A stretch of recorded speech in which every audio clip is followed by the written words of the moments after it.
if we look at these moves, okay, so these two moves are actually better club faces, but one you'll see the sort of the save move and the follow through you try and get, and the one's a better follow through. Okay, so top of the backswing we're looking to try and get raise a golf club. As a result, kind of left forearm, leading edge there to be roughly parallel. Yeah. You're always going to be on the slightly stronger side, okay, so as in closed, okay. That would be square. The yellow line is slightly closed. A blue line would be fairly open. There are guys who play golf from that blue line very successfully. Okay, tour players and amateurs alike. Okay, some guys play from the red, some guys play from the yellow. You're okay on that yellow spot. For me, that angle's not that amount. Okay, when your club was kind of facing over here somewhere, it was just too much to come back to, and just too much to recover and save. So when the club facing this one was good, you swung back to the golf ball now, release the arms through, ball starts towards target, and you can see that club face now finishing round your head. Nice and comfortable, hands nearer your head there, club face over your shoulder. When you try to sort of go back to the ultimate, this club again is in a good position at the top of the backswing. Yeah. Club face nice and square there. As you come here now, you see the ball now shooting off to the right there, hitting the screen over here, and look at your kind of follow through now, trying to save it. Yeah. Exactly, extended arm. Oh, exactly. Arms pushing out to try and hit it just somewhere over there. Yeah. And that's kind of what you've done. You created a movement to try and fix the fault that would have been that shot there. That last shot there was a decent strike, gone a long way, but it's 21 yards offline. If that's playing to, I don't know, the 8th on the Mac or whatever, par 3 or whatever, or any hole where you're 150, 60 yards to go, you miss it 21 or 22 yards left, give or take, you're going to think, oh, it's not very good. Your next shot, you'll then just try and almost either aim further right, put the ball further back in your stance, and then start swinging out to the right. Now, the problem is if the club face remains closed, the more right you put all these things in, ball position, feet alignment, swing path, it creates more hook spin. So on that one there, you had side spin of 740. So not a lot, to be fair. Anything under 1,000 is not too bad. That's a nice sort of soft draw, yeah? Had that ball sort of started on line, it would have been okay. But the way we started on line is moving everything, club face, ball aiming to target. What you do is keep the club face aiming over here, somewhere to the left, and then just swing further this way. So the further left, I just want to show you, okay? If your club face was aiming kind of on that blue line there, which wouldn't be a problem, yeah, and your path was kind of here, okay, the ball would kind of sort of go out there and sort of be a little driven, sort of miss just slightly left of target.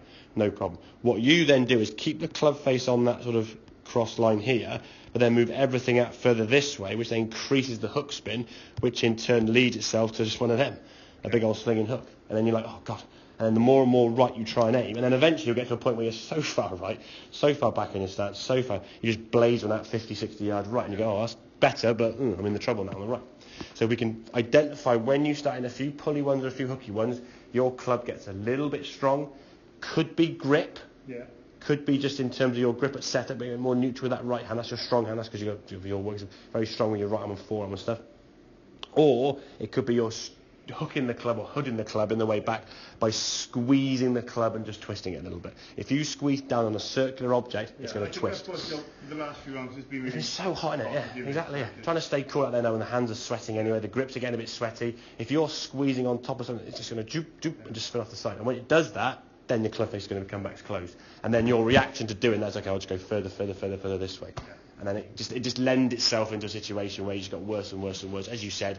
And you kind of got a few rounds in there where you just got round just by maybe in 6 hands off tees or getting a few lucky tee shots or whatever it may be. Just happened to get, when you went 50, 60 yards left, it was on a hole where left was okay. Yeah. So it didn't matter, on the 10th on the Mac or something, or I don't know, 13 you're on the 11th tee or something. So you just found a spot where it was okay. And then just was able to score with your short game being still pretty good and your putting, obviously. But so the straight left ones with the little wedges, it's the same thing. It's the same thing. You can't hook a wedge, you see. So much a long way you can, but the club face coming back here just generally lends itself just a bit high pull, a big shot straight to the left there. So as a result today, and as you're playing sort of with the lads, a bit of a social fun game, what I want to see in some ways is over a 50 so shots you're going to play, at least 25 or 30 going right.